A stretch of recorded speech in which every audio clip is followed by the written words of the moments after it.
We've got to talk about the Democrat Party today because they are in absolute shambles. Absolute shambles. Now, I know mainstream media and Democrat politicians would tell you something different, but I have the facts and I'm not going to hide them from you. I got a lot to show y'all, so with that being said, let's dive in. The national media, but it's almost the same thing, are very excited about Gavin Newsom's plan to gerrymander California to add House seats in order to counter Texas's own gerrymander now underway.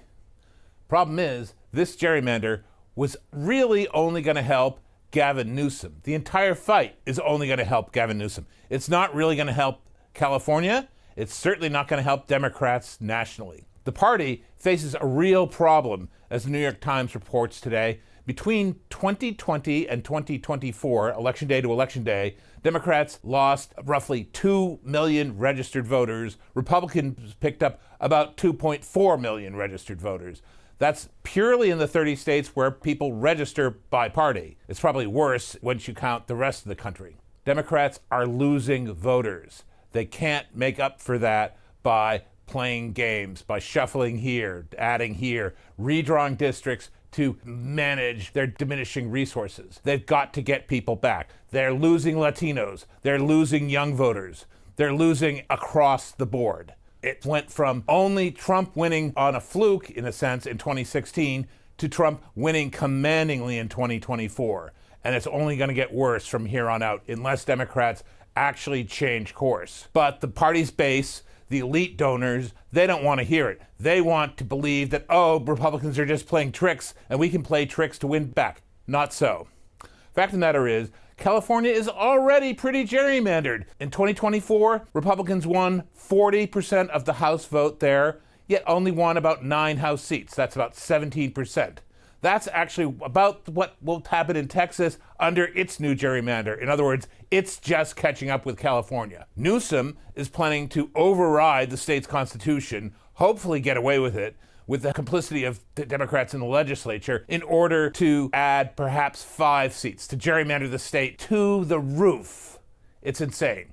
More important, California voted in 2010 and 2008 for nonpartisan gerrymandering, which hasn't really been nonpartisan, but at least has the appearance. Californians, just before this started, in early August, polls showed them by 2-1 supporting keeping things the way they are, supporting the system that at least tries to be nonpartisan. Newsom is now floating polls that say, oh no, voters support me, but they're done by his own pet pollster. They're meaningless. It's ridiculous for the legislature to be going along with it, except they have no ideas either, because California is falling apart under Democratic Party rule. The state has been hemorrhaging people since the pandemic especially. It's unaffordable for too many people. They're set to lose 5 House seats in the 2030 census. They are literally just moving the deck chairs around on the Titanic. That's not going to help anyone except maybe Gavin Newsom's hope to become the Democratic nominee in 2028. Yeah, so you just heard a little bit of it there. The Democrats are hemorrhaging voters. I want to bring up that map that he just showed once before, and here it is again. Okay, so change in share of registered voters. Take a look at this map. Obviously, this is the Republican side. This is Democrats. Every single state that actually tracks this stuff, right, where you have to register under a party, every single state, Democrats have been losing. There's a down arrow in every single state across the board. Over here, kind of the opposite story. You see some massive arrows over here, okay? Now, there are a few down arrows, North Carolina, Virginia, right? Okay, there's a few down arrows, Colorado, Nevada, blah, blah, blah. But for the most part, there's upward arrows. And even where you see the downward arrows with the minus of Virginia, looks like Republicans and Democrats are tied there in terms of the at least the arrow, right, shows. We don't know the exact percentage. But even where there's down arrows for Republicans, the downward arrow for Democrats is bigger. They're cooked.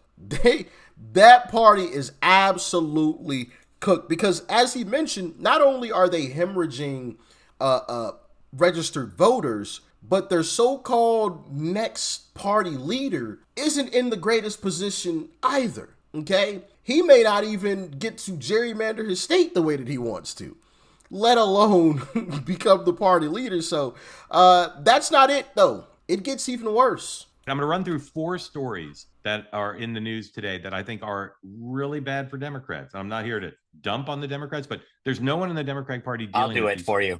There's no one in the Democratic Party dealing with these 4 problems. And I'm telling you, like, the clock's ticking. All right. So first, number 1 is a New York Times story. Very good job. 2 years too late. But this is number 105. The New York Times went and looked at, not every state has voter registration by party, but they looked at every state that has voter registration by party. And in literally every one, it's a crisis for the Democrats. The Republican registration's going up, Democrats going down. There's some party switchers. There's some people moving from into the state and registering for the first time. Headline: the Democratic Party faces a voter registration crisis. That headline understates the case. If you're concerned about your party, if you're a Democrat, read the piece. It is frightening. And there's nothing in there that says how they're going to solve it. What it says is there's all these rich people and these outside groups with lots of donors trying to figure out who the money should go to. There's no Democratic Party plan to deal with this. That's story 1. Story 2, Wall Street Journal reports, least surprising story ever. Elon Musk is leaning away from starting a third party. Wrong headline there, guys. This is, we want,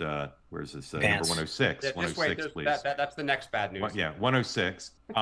It says that Musk is not really doing anything to start a third party and that he's leaning towards Vance. I'm telling you right now, the biggest story of 2028, Patty disagrees with me about whether. So you heard that there. Elon Musk, right, who obviously, simply because of his cash, you know, is a big factor, okay? Cash isn't everything, and we saw that with Kamala. But I think cash does mean something, right? It's not completely meaningless unless you have a pathetic candidate, right, like the Democrats just had.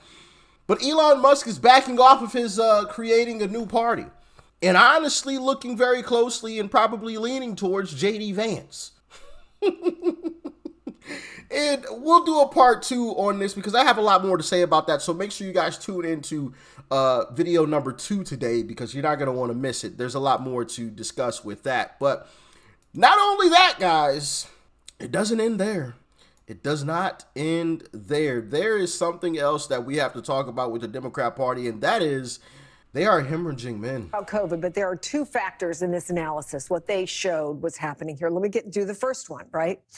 Many voters are choosing to be political independents by not registering with either major party, but of the people who do choose between the 2 main parties, the Democratic share has been cratering. Yeah. I mean, can you just blame that on the pandemic? No, it's also, listen, the party has failed to really engage with men. That is a failure of the party. The party has also failed to Okay, so let me get to the point 2. Okay. Number 2, the steepest declines in registration are among men and younger voters. It makes sense. No, it makes perfect sense. Look, I think Democrats have kind of become the party of the snowflake in a way that doesn't resonate with a lot of guys in terms of the way that we communicate with each other and talk.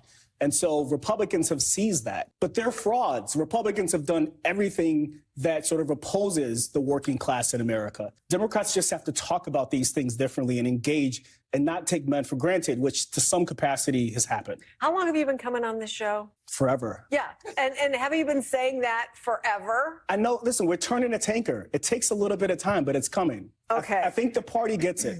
The party gets that it has failed to communicate with men properly. The party gets that it has taken certain groups, Black voters and others, for granted. I think that has been acknowledged, but it takes a while to fix it. Okay, messaging is one. Yes. Money. So, yeah, they're not only just hemorrhaging voters, but the biggest hemorrhage is coming from men and young voters. Young people who are just getting into the voting pool, right? Into that age bracket where they're able to vote, are deciding, you know what, we're going to buck the system. We're not going to go with the typical, you start out liberal and as you get older, you grow into a conservative. We're just going straight conservative to start off with. And I think that is a major, major problem for the Democrat Party. And on top of that, as you saw there, they don't really have a solution for it. He said that they just need to message better. Like what? They tried to message. You guys remember the ads that they were putting out before last election of men voting for Kamala? Oh, with the guy saying, man, I could braid the F out of my daughter's hair. Like, what? Huh? Well, I'm so confused.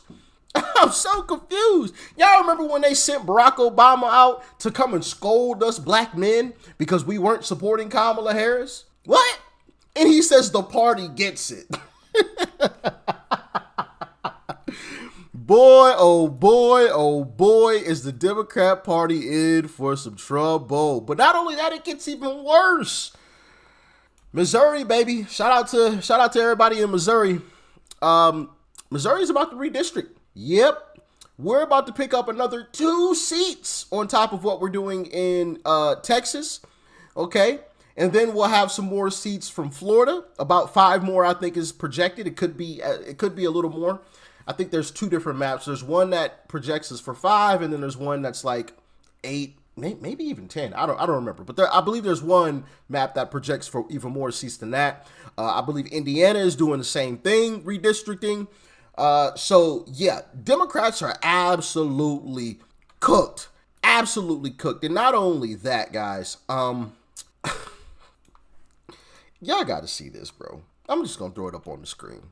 This is who Gavin Newsom decided to call together to try to figure this thing out with him. Yeah.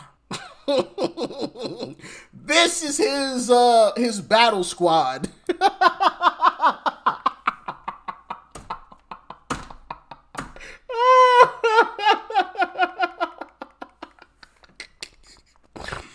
This is Gavin Newsom's and the Democrat Party's battle squad, bro. These are influencers, as you know, people like to call, themselves, who have a little bit of a following. I don't like that term, but anyway, these are the influencers of the Democrat Party. Oh my goodness, bro. You can't make this stuff up, man. You really can't. You really can't. The Democrat Party is sad. They are sad, bro. And when you have Gavin Newsom as your next party leader, you are royally, and I mean royally, effed. He's going to panic because they're going to look at that when he wants to run for president. Being incoherent, incompetent, corrupt is no way to go through being a governor, Gavin. Well, you destroyed the most successful, most beautiful state in the... No one person is more responsible for California's decline than Gavin Newsom, because 8 years a city council person, 8 years a lieutenant governor, 8 years a mayor, and he will be 8 years a governor. So he'll have 32 years in the Bay Area, where is Bay Area, not LA, is now with Silicon Valley money and left wing, but that's what runs California.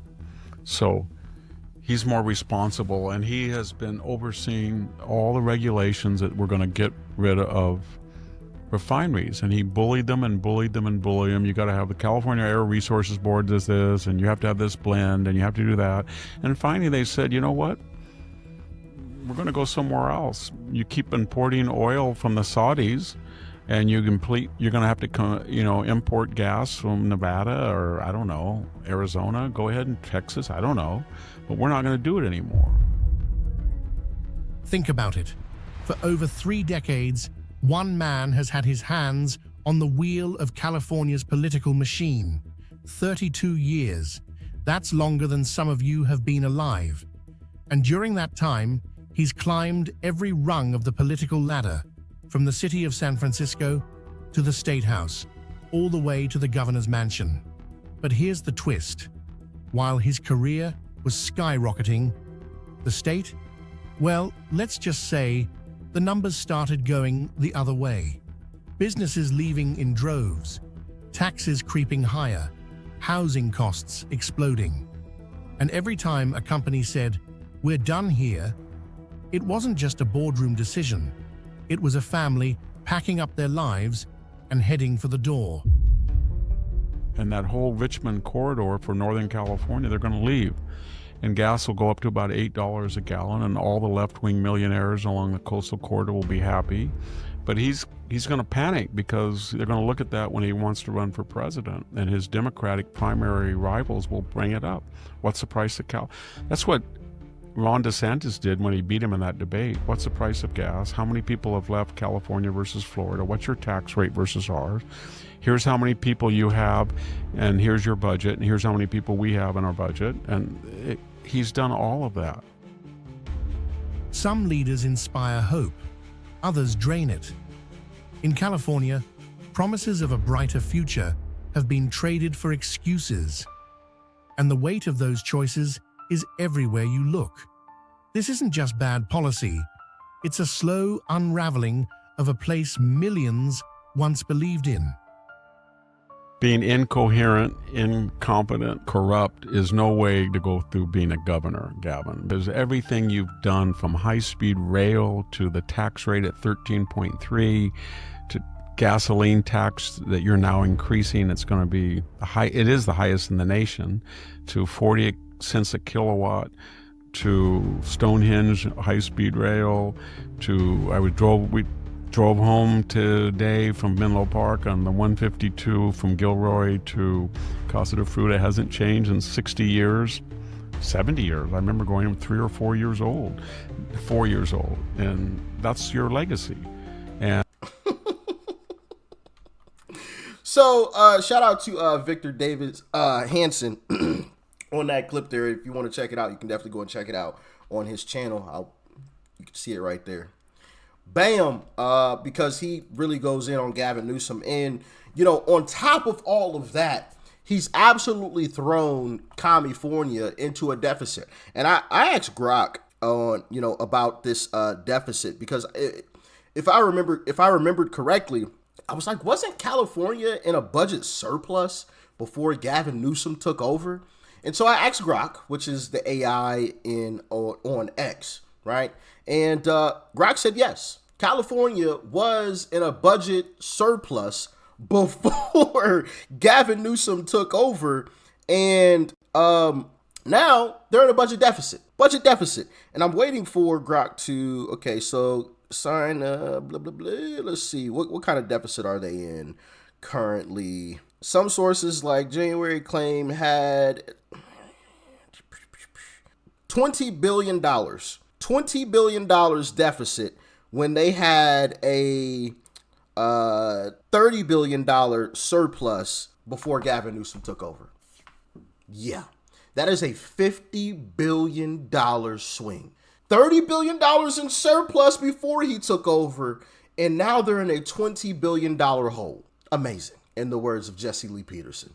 Amazing. You can't make this stuff up. And this guy wants to run for president? That is laughable. That is laughable. And you know what's even crazier? I've seen some Democrats talk about how good Gavin Newsom looks, as if that means anything when it comes to running an entire country. Just because he has some nice slick back hair means absolutely nothing. Nothing. And it shows how desperate they are, or how the light's on but nobody's home. The fact that they're paying attention to his looks and not how well he runs an entire state. That's also crazy. But yeah, the Democrat Party is absolutely cooked. And make sure you guys tune in to part 2, because we got some more to talk about. But I'm going to put that in another video because it deserves its own spotlight. This party, the Democrat Party, they just very well may be done. And that's not an exaggeration. Y'all get in the comments. Let me know your thoughts and your opinions. Make sure you guys hit that subscribe button and hit the bell button next to it so you're notified when part 2 of this video drops today. Peace and love. I'm out.